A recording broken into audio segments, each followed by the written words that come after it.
就哇，现在预售的惊喜真的是太多太多了，不太能理解。然后那当初代销也是厉害，他们怎么有办法这样子卖？如果当初就是给人家看这个东西，你看这东西会被人家调整修正到什么程度？就没有大家也是买，然后交屋才发现，然后疯狂的在脆上。你看我随便截的这个是脆上的发文，这一篇文章110.3万次浏览，爱心就6282次，分享有4784次。你看多少人在问什么建商什么案子？我不太明白，我真的不太明白。那我们中古就是本来就在解题我就是预设他妈就绝对是有问题。有什么问题不要紧啦，中来啦你不要是那种阴间的题就好了，什么凶宅超级凶。装潢该怎么弄？2025年两房装潢4大地雷，走到收纳厨房一次破解，省下冤枉钱。先说结论这个小两房装潢有4个很容易出状况的地方。第一，做窗边卧榻来收纳；第二，卧室的走道留太窄；第三，开放式的厨房收纳问题；第四，天花板太低让空间变压迫。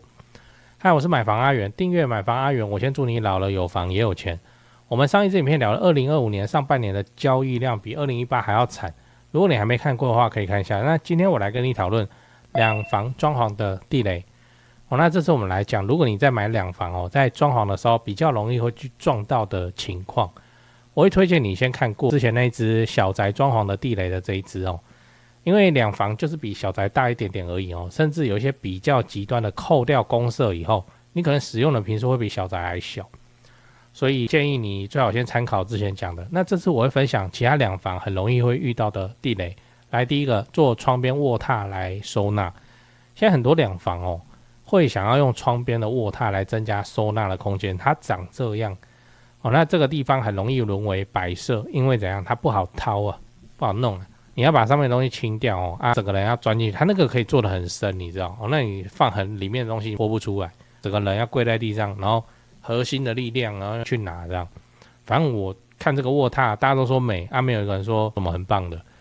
那有一种改良是长这样就是你可以从前面拉开但这种就不是每个人可以接受，因为它有开洞来做把手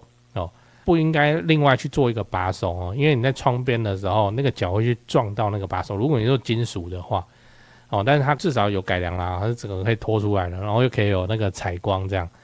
再来你要知道两房的其他装潢地雷那我们来讲第二种常见没有留卧室的走道。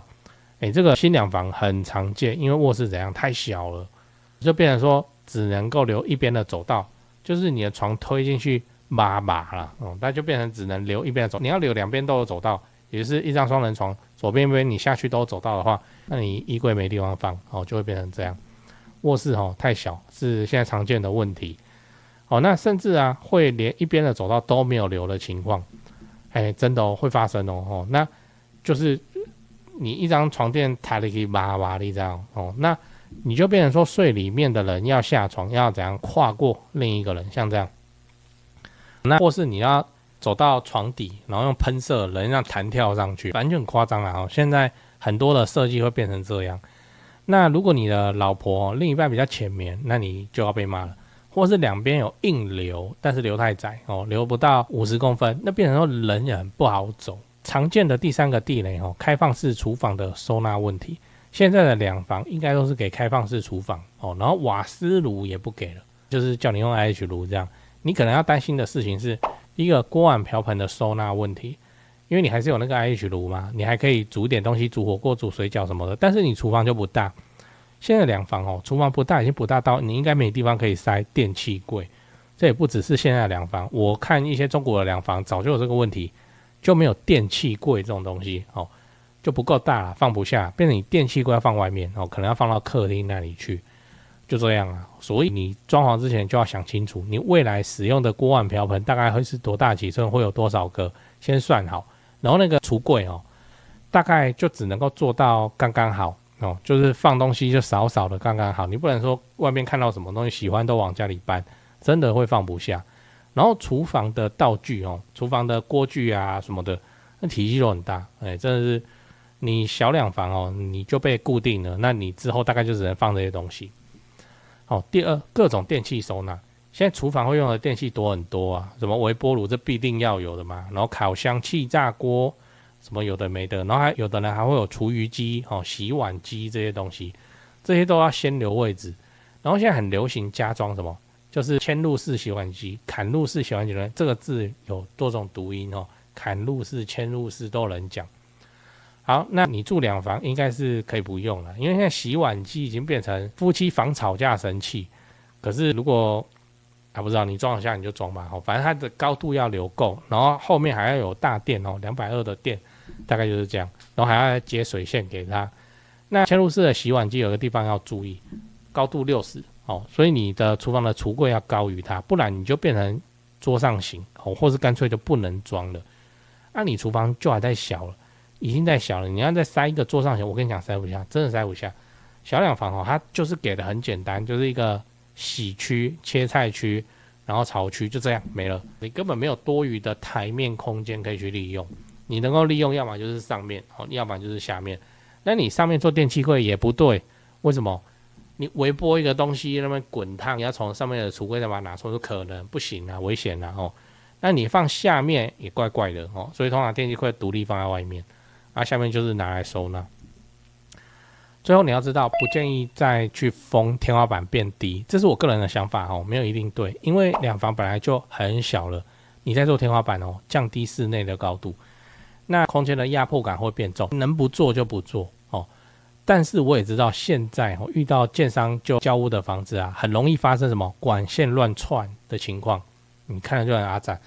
那个东西乱窜是乱窜到你不包不行了，真的是不包不行了。所以遇到这种情况那就不得不做，那你就做吧我都看中古还好不太会遇到这种情况。如果我遇到一间那个包天花板包的压的低低的中古两房，我一定会看维修孔在哪里，我上去看一下它到底是为了什么，要闪哪个梁，然后把全体都压低有梁就有梁这个还好，没什么关系那最后讲个题外话我怎么觉得现在的预售开盲盒的风险越来越高？这是你看，这是我在脆上面滑到的。你跟我说这个第一张图片，这个污水管，这污水管橘色怎么会坐在厨房旁边？而且一直这样子直直的，这有点夸张吧？对啊，那你坐在这边，你要人家怎么办？你那边冰箱摆不进去即使硬塞进去也没办法开门，那很麻烦人家做管子、做柱子来包覆呢。然后你看第二张，就是这个排烟管。排烟管它为什么一定要跑这个部分？它不能上面就出去？我会看先猜，因为那一根梁横的那一根粗的梁，那个是承重梁。但是这个也很奇怪对不对？你这个在包天花板你怎么包？这个厨房你在包不是压的超级之低你要包斜的也很奇怪，你要包弧形又很贵我不太懂。然后还有那个阳台你看第三张图片。第三张图片是你看一个阳台已经在不大了，然后你这样子放那个尺寸你可以参考它的天花板，它天花板不是有那个吗？那个电动升降晒衣架，那个部位原本预计要留的就是留给那个洗衣机吧，现在有一排这不是一根污水管怎么办？那你洗衣机要放哪里？你看它拍照的地方不是人刚好走出去的地方吗？你要堵在这边就很奇怪，很压给会变成那一整个空间就突然就没办法用了。我现在预售有点夸张真的是有点夸张我是认为说现在买预售的人开箱之前这个降血压的药要先吃2颗，你再去交屋好了这生命安全。最后我想问你，你认为厨房的必备家电是什么欢迎留言讨论，跟大家一起站来站去。A. 洗碗机 B. 烤箱 C. 料理食谱对讲个题外话，就是现在的房地产市场很冷清那让你感到害怕，不太敢继续置产。我的看法是这样先说结论，现在是对高雄市低总价的中古屋而言，教科书级别的巴菲特，别人恐惧我贪婪时刻真的我没胡乱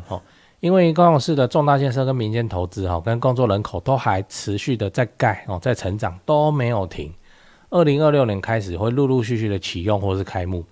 而且像台积电的正式上班人数嘛，也都还在成长中，还没有完全发酵。以现在的自产周期要出租放生满5年来看，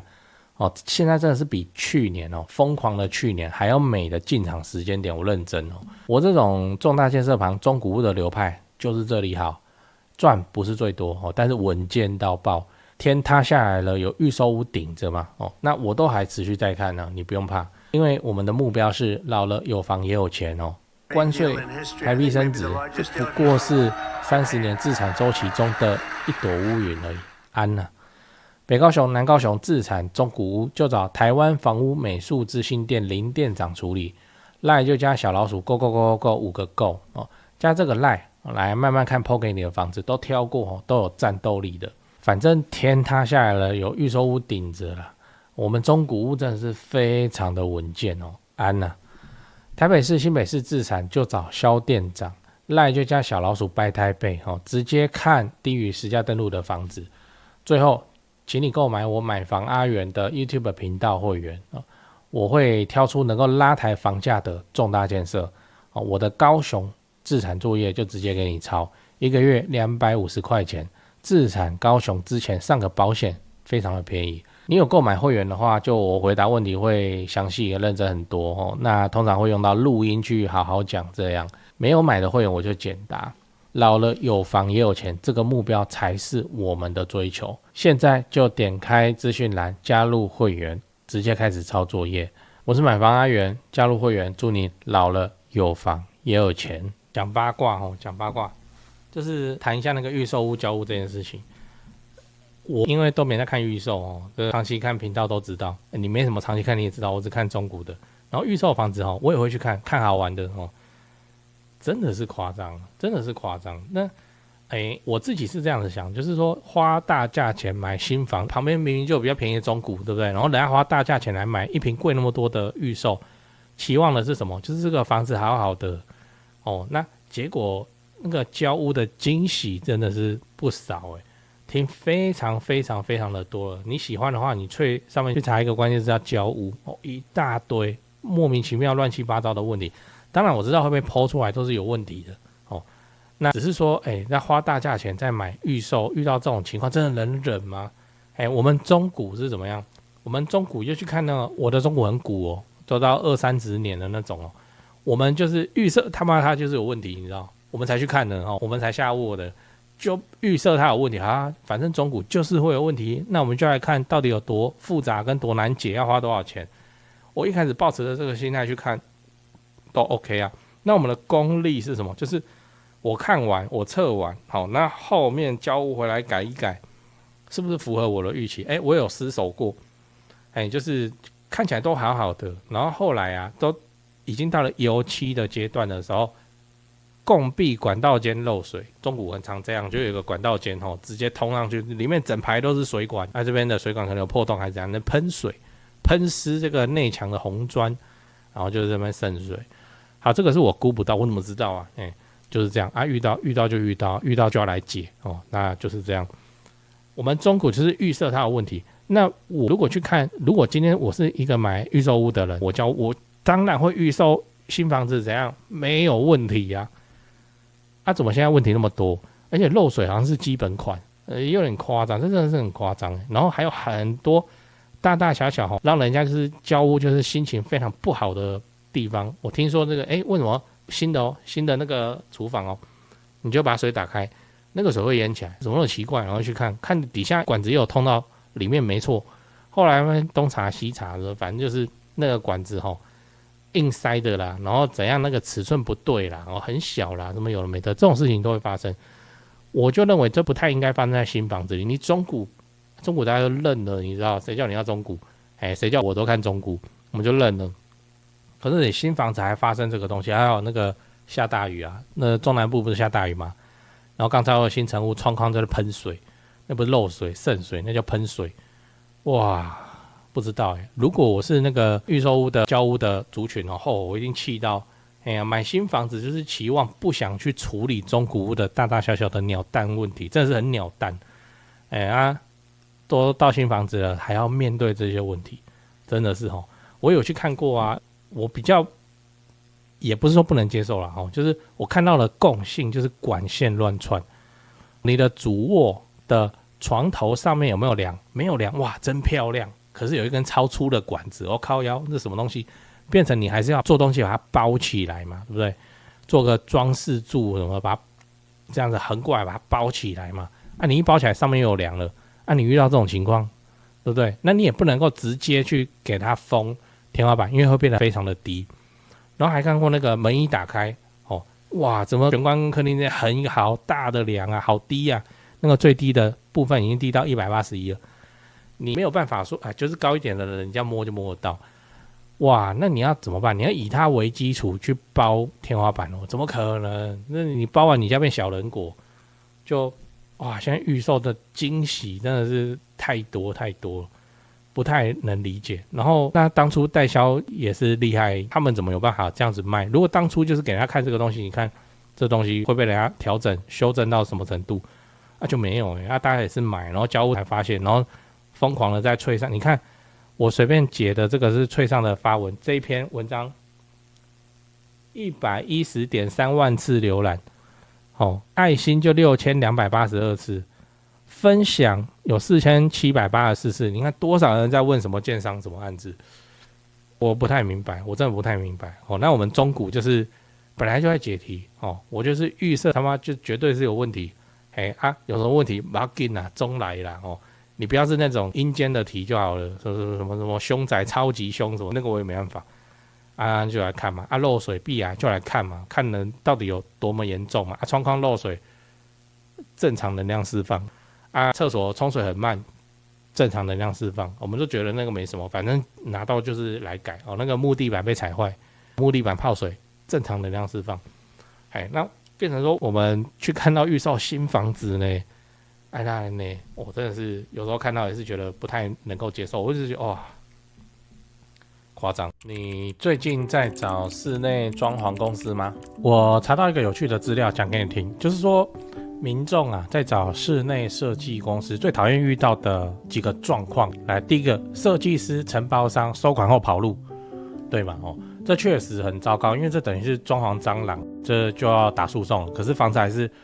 拆在那边很讨厌这样。不过我知道有一家不会这样，因为他几千万的门市在家装潢都是老板自己买自己装的有那个财务的实力。那现场也有直接可以挑瓷砖、挑板材的地方大门市找得到人，跑不掉。那真的做爆了的话，也兜得了底都还赔得起。第二点是施工不良，日后漏水我都施工了还漏水，这样这也确实很麻烦，因为都住进去了嘛。那到时候为了要修漏水，可能还影响到邻居搞得家里又要变工地。不过我知道有一家不会这样至少豪宅案子也是敢委托他们去做。那第三点是恶意追加费用，预算严重超支，这个也是很糟糕，就是通常是发生在那种跑单帮的设计师就他是先低价报价，然后把案子接进来，然后后面再一直加，